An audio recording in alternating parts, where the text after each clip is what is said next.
இதில் புதுச்சேரி எதற்காக அந்த திட்டம் தனியாருக்கு ஒப்படைக்கப்பட்டதோ அந்த நோக்கம் நிறைவேறலை. முழுமையாக இரவு நேரத்தில் சுத்தம் செய்யப்பட்ட பகுதியில் சொல்லியிருக்காங்க. வண்டி வாகனத்துலேருந்து எப்போ தான் குப்பை எடுக்கணும்னு சொல்லியிருக்காங்க. சின்ன வண்டியில் எப்போ குப்பை எடுக்கணும்னு சொல்லியிருக்காங்க. இந்த வாய்க்காலெல்லாம் ஒரு நாளைக்கு எத்தனை முறை ஒரு வாரத்துக்கு க்ளீன் பண்ண சொல்லியிருக்காங்க. இது எதுவுமே பின்பற்றப்படுறதில்லை. நிச்சயமாக இந்தியா கூட்டணி வெற்றி பெறும். இந்திய அளவில் தமிழ்நாட்டில் 39 தொகுதியில் வெற்றி பெறும். புதுச்சேரியை சேர்த்து 40 தொகுதியில் நிச்சயமாக வெற்றி பெறும். அதாவது தொடர்ந்து இந்த குப்பை வாரும் கம்பெனிக்கும் இந்த அரசாங்கத்திற்கும் இருக்கக்கூடிய ஊழல் தான். அது ஊழல் நாங்கள் பல முறை சொல்லியிருக்கிறோம். தொடர்ந்து அதிகாரிகள், புதுச்சேரியினுடைய நகராட்சி அதிகாரிகள் அவர் கூட கைகோர்த்து கொண்டு எத்தனை வண்டிகள் எந்த பகுதியில் ஓட்ட வேணுமோ அந்த வண்டி ஓடலை. அத்தனை ஆட்கள் வேலை செய்யலை. வயதான முடியாதவர்களை கொண்டு குறைந்த சம்பளத்தில் அவங்க வேலை வாங்கியிருக்காங்க. இதில் புதுச்சேரி எதற்காக அந்த திட்டம் தனியாருக்கு ஒப்படைக்கப்பட்டதோ அந்த நோக்கம் நிறைவேறலை. முழுமையாக இரவு நேரத்தில் சுத்தம் செய்யப்பட்ட பகுதியில் சொல்லியிருக்காங்க. வண்டி வாகனத்துலேருந்து எப்போ தான் குப்பை எடுக்கணும்னு சொல்லியிருக்காங்க. சின்ன வண்டியில் எப்போ குப்பை எடுக்கணும்னு சொல்லியிருக்காங்க. இந்த வாய்க்காலெல்லாம் ஒரு நாளைக்கு எத்தனை முறை ஒரு வாரத்துக்கு க்ளீன் பண்ண சொல்லியிருக்காங்க.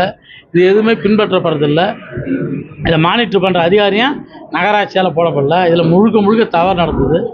அதனால் கவர்னர் சொல்லியிருக்காரு. கவர்னருக்கு இந்த அதிகாரம் இருக்குதா இல்லையான்றது அதுக்கப்புறம். ஆனாலும் இந்த ஒரு விஷயம் அவர்கிட்ட கோப்பு போகும்போது அவர் புதுச்சேரி சுத்தமாக இல்லை, நகராட்சி நிர்வாகம் சரியா இல்லைன்ற சொல்லியிருக்கிறது.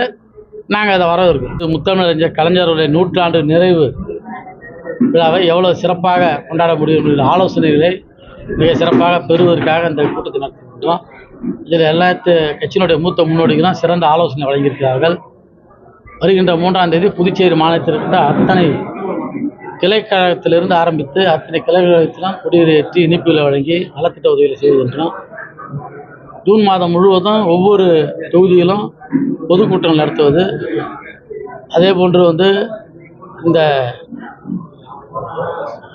வாழ்வாதாரம் இழந்தவர்களுக்கு தேடி சென்று உதவிகளை செய்வது, மரக்கன்றுகள் நடுவது, மருத்துவ முகாம்களை செய்வது, ரத்த தான முகாம் என்று பல்வேறு நிகழ்ச்சிகளை அந்தந்த அணியின் சார்பாக சொல்லியிருக்கிறார்கள். ஒரு அணிக்கு ஒரு வேலை பொருத்தி கொடுக்கப்படுகின்றது. மிகச்சிறந்த முறையில் தலைவருடைய 100ஆண்டை நாங்கள் கொண்டாட இருக்கின்றோம். அதோடு நடந்து முடிந்த தேர்தலுடைய வாக்கு எண்ணிக்கை எந்த ஒரு தவறும் நடக்காத அளவிற்கு விழிப்போடு இருந்து நடத்துவதற்கான பயிற்சியை தலைமை கழகங்கள் தந்திருக்கின்றது. அதையும் எங்களுடைய மோதலோடு கலந்து பேசியிருக்கின்றோம். புதுச்சேரி மாநில கழகத்திற்கு இவ்வளோ நாளும் புதிய சொந்த கட்டிடம் இல்லாமல் இருந்தது. எங்களுடைய தலைவர் அண்ணன் தளபதி அவர்கள் புதுச்சேரி மாநில கழகத்திற்கு சொந்த கட்டடம் கட்டுவதற்கு எங்கள் அனுமதி அளித்திருக்கின்றார். இப்போது இந்த மாதம் தலைவருடைய 3ஆம் தேதி தொடங்க இருக்கின்றோம்.